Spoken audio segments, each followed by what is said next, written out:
Hola, ¿qué tal? Bienvenidos al podcast, lo que llamamos docentes. El día de hoy tenemos un invitado súper especial, que es el maestro Felipe. Así que los dejo con este lindo podcast y también con la información del docente. Ahora les vamos a contar un poco sobre la vida profesional del docente Felipe Alfonso Pacheco Álvarez. Él es licenciado en Ciencias de la Educación y tiene una maestría en Pedagogía. Lleva más de 30 años en la vida profesional y es docente en media superior. Actualmente es director y docente en la Preparatoria Pública Federal CETAC número 10. Bienvenidos y bienvenidas a este nuevo podcast, este nuevo episodio, lo que callamos los docentes. Como ya mencionaron, tenemos a un invitado sumamente especial, el licenciado Felipe. Un gran aplauso a esta persona tan preparada. Es un gusto tenerlo aquí con nosotros, realmente. Realmente es de muy importancia esta experiencia previa o estos conocimientos que usted lleva a lo largo de esta trayectoria.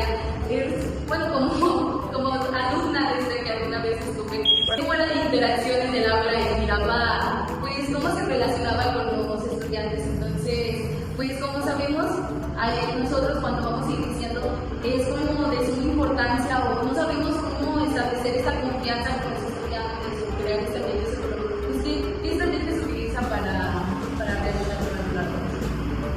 Bueno, antes de otra cosa, soy Felipe Álvarez, estudiante de la universidad, ya tenemos varios años aquí trabajando. Este tema es muy relevante, sobre todo en los últimos épocas en los cuales la relación o la interacción de nuestros alumnos ha tenido cambios drásticos. La tecnología ha influido mucho en ese tema. Creo que la parte fundamental en llevar una buena relación con los clientes es algo muy básico, que es el respeto.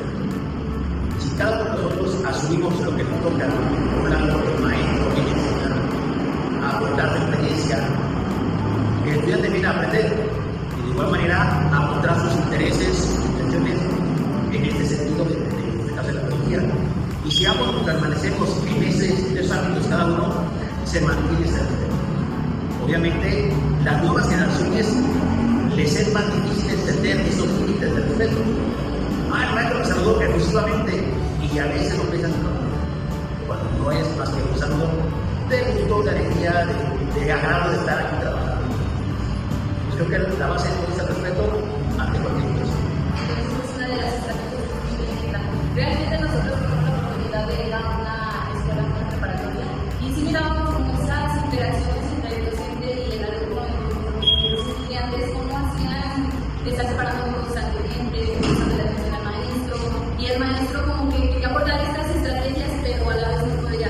Entonces también lo noté mucho en respecto a ello, ya que la maestra como que quería es una parte más cercana a los estudiantes y a la vez como que se limitaba. Un ejemplo era de que los estudiantes le preguntaban respecto a las relaciones amorosas y así, y la maestra como que a la vez como que quería bromear, y era de que bueno, pero ya ustedes busquen, hagan y pues hagan su trabajo. Entonces, siento yo que una de las problemáticas que se han venido enfrentando es que se ha puesto una barrera muy estrecha entre el docente y el alumno. Si bien dar clases es mostrar sus conocimientos, es darle todas sus experiencias a las nuevas generaciones, por así decirlo, y el hecho de ya no saber hasta dónde puede pues relacionarse con ello, como usted mencionaba, y respecto de si le doy un saludo así, se lo puede tomar de mala manera, puede ser un tipo de situación. Entonces, para ello, ¿usted cómo enfrenta esas problemáticas? Bueno, primero hay que estar siempre actualizados en cuestiones de normativa. Se han publicado leyes, normas, la ley general de los adolescentes, las leyes sobre convivencia escolar, los famosos protocolos. Ese tema también lo he traído recientemente por el problema que tuvo el profesor. Hay que conocerlos y obviamente entender que tú como maestro tienes que establecer límites muy claros con el estudiante y más con estudiantes de cierta edad. Acabo de mencionar el tema de preparatoria. El estudiante de prepa, si bien no es un adulto todavía, ya no es un niño. Y a veces te preguntan temas de sexualidad, no porque esté interesado en saber, lo están planteando como maestro. Y más cuando no eres el maestro de la materia. Tal vez como maestro de matemáticas o de inglés, utilizas esa situación de la vida o de la salud reproductiva para explicar un tema, por la transversalidad que se te pide en educación. Pero no eres el especialista. Ahora, ciertamente no lo eres, pero estás obligado a prepararse en eso. El estudiante te puede preguntar por intenciones diferentes, desde una intención sana de saber y le pregunto a un maestro que es un adulto y que sabe más que yo, o bien te pregunto para plantear. Si ven, no es raro que haya estudiantes que muestren intereses personales hacia profesores. Más en el caso de mujeres, de alumnas, hacia profesores, varones. Pero con tanta diversidad que ya hay en la actualidad, inclusive hemos tenido casos, o ya he conocido casos de chicas que les hacen instrucciones amorosas a maestras. Y es ahí donde el maestro, conociendo la normatividad, debe de saber decir un no, pero un no lo suficientemente claro para que la gente sepa que no, pero lo suficientemente suave para que no se sienta ofendido a la vida de los demás. ¿Cree que estas normas ayudan o benefician a como las herramientas para poder enfrentarse a estos desafíos? Ayudan un poco, pero también cuando hay casos de denuncias se parte de la idea de que la razón la tiene el niño y al maestro no pero muchas desventajas. ¿Qué mejor que conocerlas para que cuando veas una situación de esa naturaleza puedas actuar de manera acertada, asertiva y no te metas en problemas? Y respecto a las reglas que ponen en el aula, ¿usted desde dónde parte para poderlas implementar? ¿Qué pide opiniones o de sus experiencias previas? Con los más de 30 años de experiencia que tengo, yo creo que en la primera instancia lo más conveniente es que tu maestro ponga las reglas. Que realmente es una de tus facultades como profesor. Tú pones las reglas, obviamente respetando la normativa de la universidad o de la institución, la normativa de sentido común inclusive. Si tú conoces toda esa normativa, tus reglas internas serán acordes a esa normativa. Y como dicen los autores, ¿no? Una ley inferior no puede ir contraria a una ley superior. Si tú estás partido de leyes que hablan sobre la dignidad de la persona, sobre el respeto al estudiante, no puedes plantear reglas que vayan en contra de eso. Reforzarlas, dejarlas muy claras para que tanto maestro como estudiante entiendan que están sujetos a normas. Inclusive, como director de la escuela que soy, como docente, yo siempre planteo eso. El primer responsable de respetar las reglas es el director y el maestro. Y si tú lo respetas, tienes la autoridad moral y legal y legítima para exigirle al estudiante que también la respete. Si tú eres el primero que no la respeta, pierdes esa legitimidad. Con toda razón, el estudiante va a decir, si usted la respeta, ¿por qué no? Que es lo que sucede luego en las casas. Y es la gran problemática que tenemos ahora desde secundaria y preparatoria y hasta la universidad. Ese estudiante que llega desde malhumorado, que llega cansado, y no de trabajar, sino de ver redes sociales, que llega conflictuado por todos los problemas que tiene en casa y que difícilmente tiene una disposición natural a la actividad. Hay que enfrentarse a todas esas problemáticas que no las causas tú, pero que ahí están y que tienes que aprender a atenderlas y abordarlas. Y eso te puede causar problemáticas al interior. Hay que saber y conocer para que eso que es ajeno a ti no te afecte ni a ti en lo personal ni en lo profesional. Tiene mucha razón respecto a ello. Claro, como siempre. Respecto a las reglas que he implementado, las ha cambiado en algunas ocasiones con estos cambios tan drásticos de la tecnología, respecto a las generalizaciones. No las he cambiado, pero sí las tengo que recordar continuamente. Inclusive en la educación superior, que se supone que son adultos que están aquí porque les interesa, es muy difícil hacerles conciencia de que hay que resolver. Y me toca ver estudiantes que están en Facebook, que están viendo videos, que están viendo otras cosas, menos en la mano.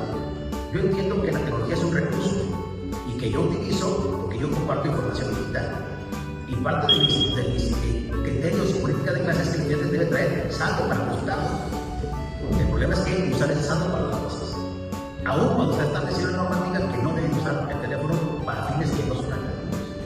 Sin embargo, hay que estar batallando ahí. Y ese estudiante de tecnología es una.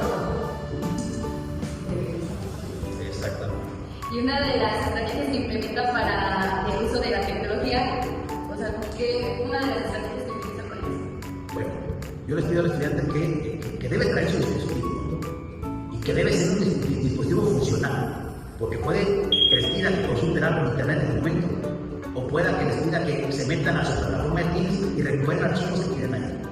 Inclusive el uso de exámenes en formularios también se pide, pero también se pide que en algún momento tienes que dejarlo. ¿Por qué? Porque hay que poner atención al análisis de un tema, a la discusión de un tema. Y el problema es que el estudiante busca en aplicaciones de inteligencia artificial en lugar de aportar. Mejor busco la inteligencia artificial y digo lo que dice la inteligencia artificial. Pero no digo lo que yo creo, que a veces el estudiante no se mete a desarrollar criterios propios. Y creo que en lo personal es una situación que yo voy notando. El estudiante actual de la preparatoria tiene la idea de que ante todo problema la tecnología lo va a rescatar. Sí, que no es necesario pensar por sí mismo. Pero hay ocasiones donde tú como maestro ves una problemática y tienes que decidir en milésimas de segundo. No te da opción para que consultes en inteligencia artificial qué es lo que debes hacer. Y en esas milésimas de segundo tienes que actuar. Y según lo que hagas, vas a ser reconocida porque todo esté bien, o bien confrontada porque todo esté mal. Sí, respecto a lo que decía de la problemática que anteriormente es muy sonada, respecto al docente que utilizó las normas y el protocolo que iba siguiendo y al final de cuentas se le acusó y se perjudicó esa situación. Y fue de cargo culpable. Entonces en el momento, pues la tecnología no estaba para ayudar, no había un criterio que brindara en ese momento. Entonces tuvo que, pues con sus estrategias, con su manera de ver la vida y cómo ayudar a ese estudiante, pues hizo lo mejor posible, por así decirlo. Entonces, respecto a todas estas problemáticas que se han dado, ¿cómo se ha cambiado su metodología para enseñarle a los estudiantes? Si bien pues los estudiantes vienen a aprender, vienen a aportar de toda su experiencia y de todo lo que usted ha llevado por estos años. Entonces, yo recurro mucho a experiencias personales para contextualizar cómo la teoría que vemos en el salón de clase sí tiene aplicación en una situación real. Y desde el puesto de directivo que tengo hasta el puesto docente que también tengo, yo veo muchas experiencias, inclusive nuevas, que en 30 años de vida profesional no había tenido. Entonces a mí me gusta utilizar esas experiencias que he tenido, contextualizarlas y con base en el tema que se está analizando poder determinar qué procede en situaciones como esta. ¿Cómo actúan los padres de familia actualmente? ¿Cómo actúan los estudiantes? ¿Cómo actúan los compañeros maestros? Inclusive hay materias donde se presta mucho la lesión de prácticas, donde al estudiante se le da la normativa existente, se le da el contexto de lo que tiene que hacer y tiene que hacerlo. El problema que yo veo ahora, y que es algo que ya estoy viendo desde hace unos 3 años de fecha, es que para todo el estudiante musical la tecnología para que le resuelva el problema.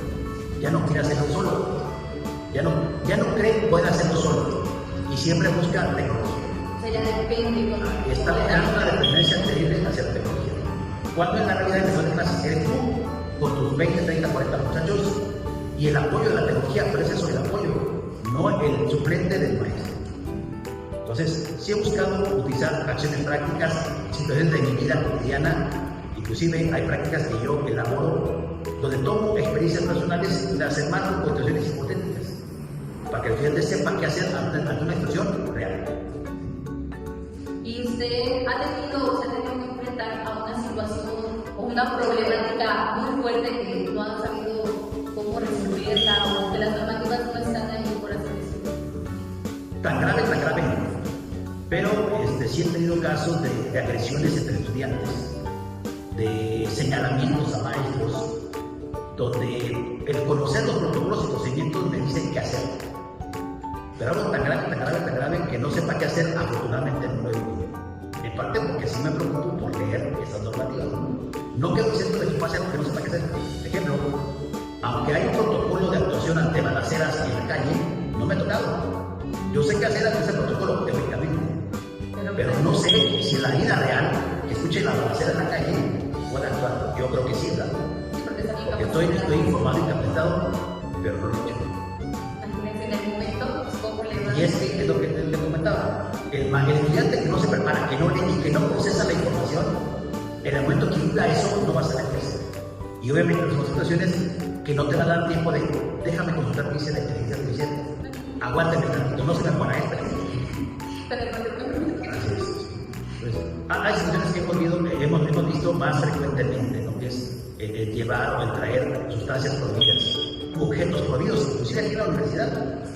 Ya no me ha tocado ver, pero algún tiempo vi a chicos con vapeadores.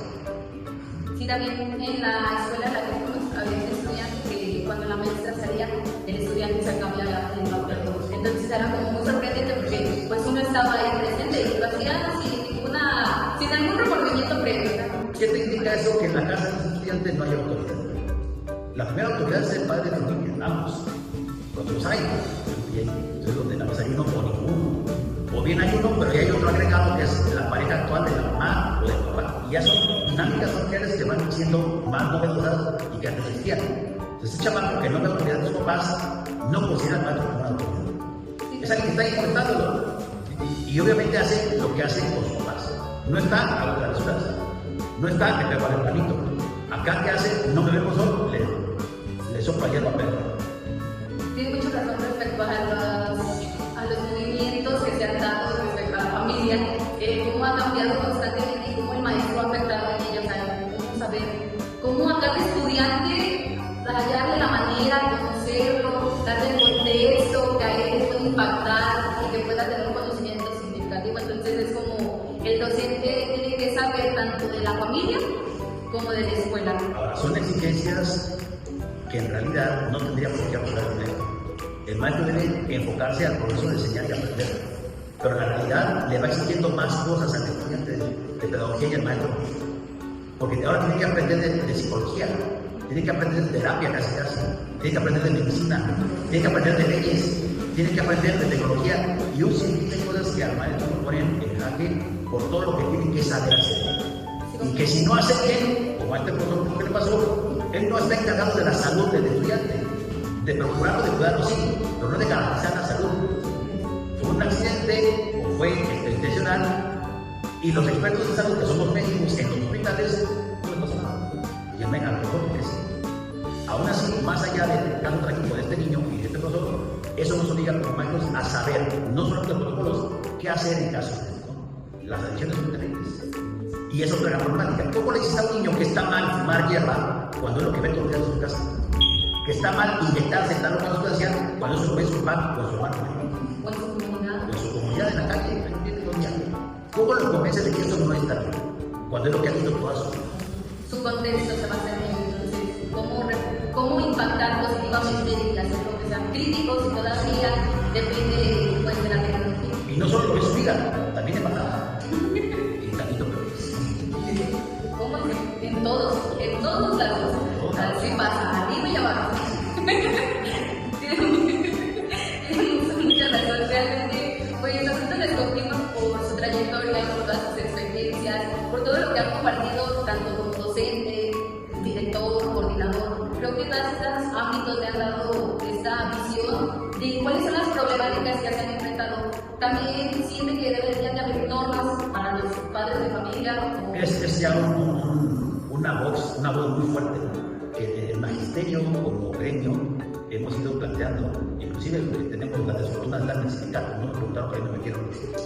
Nos vamos a aprovechar, ¿no? Esas ventajas. Oye, sindicato, es importante que las leyes también sancionen al padre de familia, porque el padre de familia se está desentendiendo de lo que le corresponde. El padre de familia va a liderar avienta al chamaco a la escuela y que la escuela se encargue. El chamaco no ha comido, problema del maestro. El chamaco vive violencia, problema del maestro. El chamaco vive escasez, problema del maestro. El chamaco es agredido por el padre, problema del maestro. Resulta que el maestro no tiene que ser el responsable de todo eso, hasta porque el papá se quedó sin chamba, el maestro tiene que proveer la forma como ese niño recibe un apoyo. Y ya son estrategias propias, porque realmente el director no es como que vaya y te diga, ¿cómo vas a enseñar a este estudiante que no ha comido? ¿Cómo A veces se les puede ayudar. Tuve el caso de dos hermanas que la mamá pues las metió a la escuela, que el papá no quería. Escasos recursos económicos, las chicas llegaban los días con una manzana para desayunar. Una para las dos, la partían y cada quien la quedaba. Nos dimos cuenta de eso y le dimos un apoyo conjunto con la concesionaria de la tienda. Y todos los días iban en la mañana a la hora de sol y la señora les daba lo que hacían. Tampoco era nada especial, una torta y un refresco, una torta y un agua natural, 3 o 4 tacos, quesadillas y una agua fresca. Lo que había, con tal de apoyarlas. Eso, por desgracia, también se ha convertido en un problema de las escuelas y de los profesores, cuando es responsabilidad de los padres. ¿Y quiénes hacen los padres que no procuran la salud, el bienestar, la alimentación, la seguridad, la higiene? Nadie. Sí, ya es responsabilidad propia y completa del docente. De la escuela, ¿verdad? Y cómo abordar todas estas estrategias, cómo implementar las reglas para ello. Muy bien, profe, vamos a un corte comercial. Como dato interesante, la colaboración entre docentes y padres fortalece el vínculo en el alumno, el cual pues genera un entorno más de confianza y esto favorece su aprendizaje. Regresando de comercial, ¿cómo usted o cómo implementa estas estrategias para incidir sobre la apatía que íbamos mencionando respecto a ello, conforme a las actitudes, todo lo vivido de los estudiantes? ¿Qué estrategias se implementa para darles la motivación a los estudiantes? Ay, por eso está medio complicado, porque la motivación es interna. El estudiante tiene que, si se pone que en la escuela, él tiene un interés. Y a mí me gusta que el estudiante reconozca que el interés lo tiene él. Y que si coincidimos su interés con mi intención, habrá buena comunicación. Cuando veo que alguien está platicando, o inclusive veo que está jugando, solo acercarme. O bien, guardo silencio. Y ya los demás, pues, oye, fulanito, ya no vaya, ¿no? O inclusive, suelo incrementar el volumen de la voz, para que sea mi voz la que escuche y no la estudiante, ¿no? También como una forma de llamar su atención. Yo creo que en la educación media y superior, el estudiante está en esa materia porque quiere estar ahí. Y si no quiere estar ahí, pues me dice que se vaya, no hay problema. Yo siempre digo, con maestro o sin maestro, tú puedes aprender. Entonces también participa o hace que los estudiantes participen en sus clases. Suelo preguntarles desde lo que leyeron hasta plantearles preguntas que les van surgiendo en el diálogo en los temas que están tratando.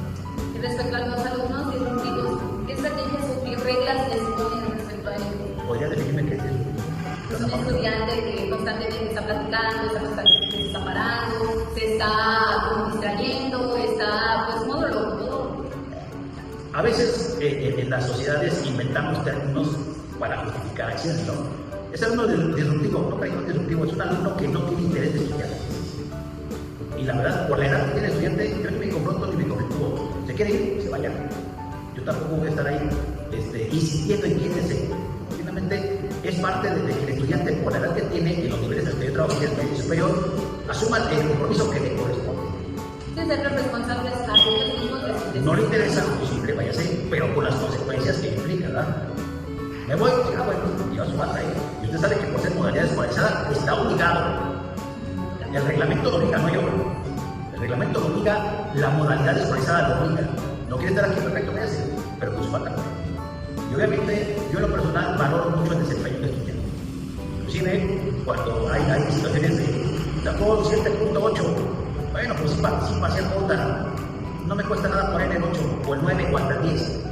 Pero cuando el estudiante no aporta, bien y se duerme, distrae, no hace trabajos, sacó 7.8, que se quede con 7.8. O pero un 5.9, lo siento, el reglamento dice que está reprobado.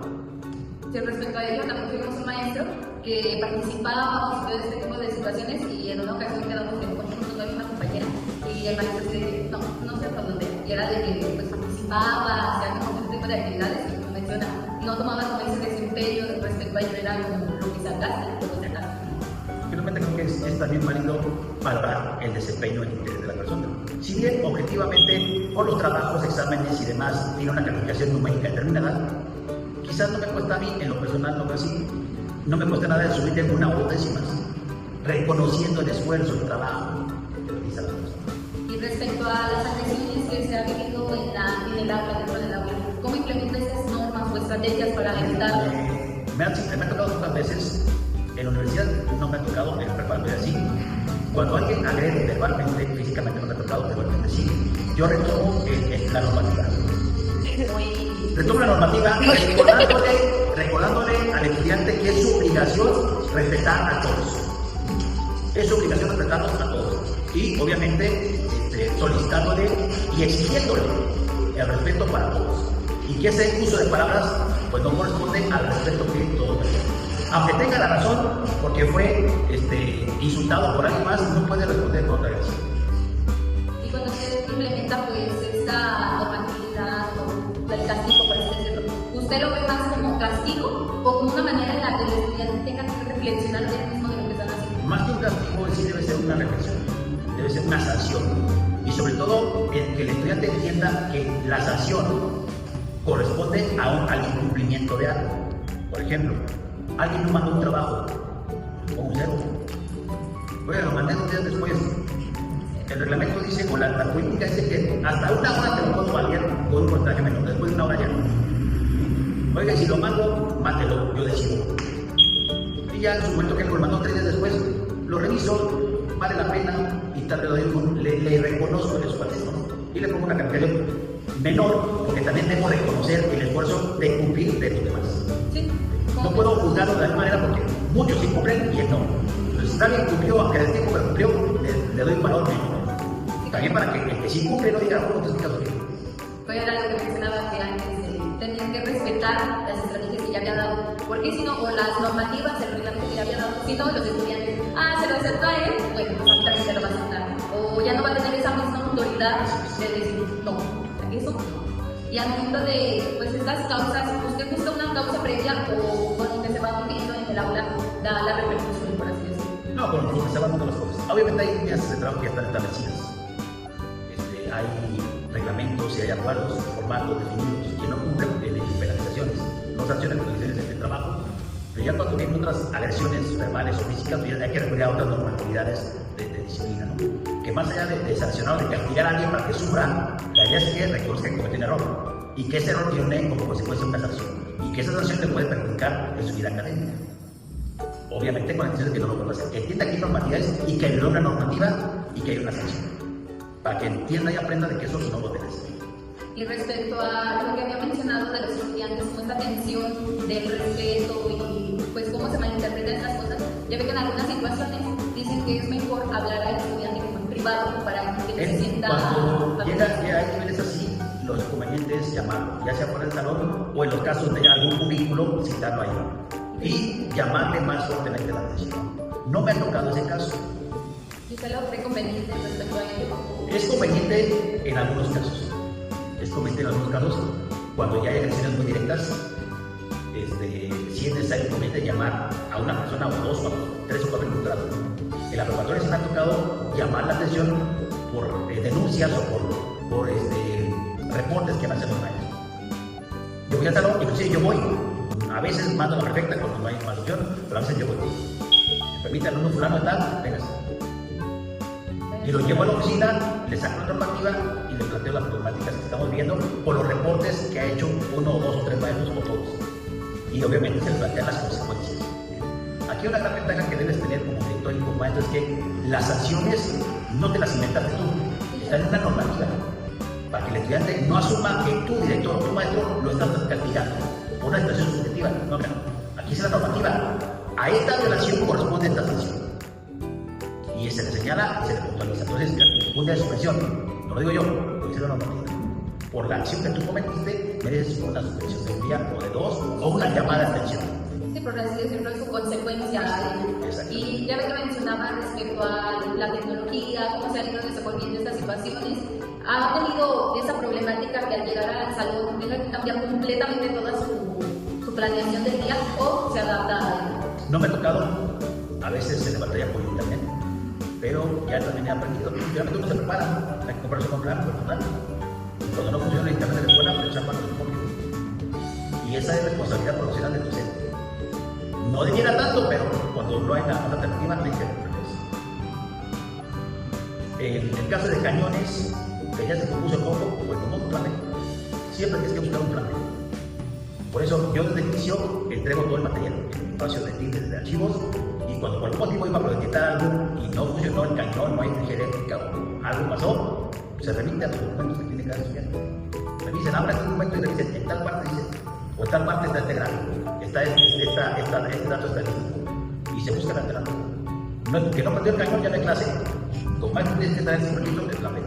Y no es como en algunas ocasiones que ante estas problemáticas, como está tan centrado en las reglas, no hay padres que se molestan o hay algo por el estilo. Habrá algunos que sí, pero cuando tú te apegas a la normativa, repito, cuando te apegas a la normativa, no a tus intereses, a tu subjetividad, al papá no le queda más que entender que es normativa, que no hiciste tú. La hizo la autoridad, tienes que acatar. Aquí dice, señor, mire, artículo fulano, dice esto, el chamaco traía botellas de cerveza, y aquí dice que es una sanción de una llamada de atención por escrito, por notificación a parte de la reunión, por eso se llama. Siguiente sanción, ya aplica un día de suspensión, o dos o tres. ¿Y cuáles son las sanciones que ha aplicado constantemente? Bueno, nada más como es la llamada de atención verbal, es la inicial. Después viene la llamada de atención con información o más y ya por escrito. Pero sí hemos tenido la necesidad de suspender hasta 5 días a más de muchacho. Y eso tiene implicaciones académicas, porque recordemos que una modalidad escolarizada obliga al estudiante a ir a cierto porcentaje de las clases. Y si el chamaco ya tenía faltas, más las 5 faltas o los 5 días de suspensión, tal vez no tenga problemas de reprobar por faltas. y no en una, en 2 o 3 materias, y eso ya le complica su permanencia en la escuela. Y por último, ya para cerrar con Sí, porque ya me quiero decir. ya vimos. ¿Qué hacemos si una sanción no le resulta? Mira, yo creo que hay un caso, una violencia entre 2 chicas. No fue en la escuela, fue fuera de la escuela, pero aún así, había salido de la escuela, inclusive un video que obtuve en redes sociales, me llega a mí ese video, la verdad que es una golpiza rara de una chamaca a otra. Si bien la normativa establece la suspensión definitiva del servicio educativo, el concepto expulsión ya no se maneja. Como estrategia, estas chicas, las 2 eran de turno matutino.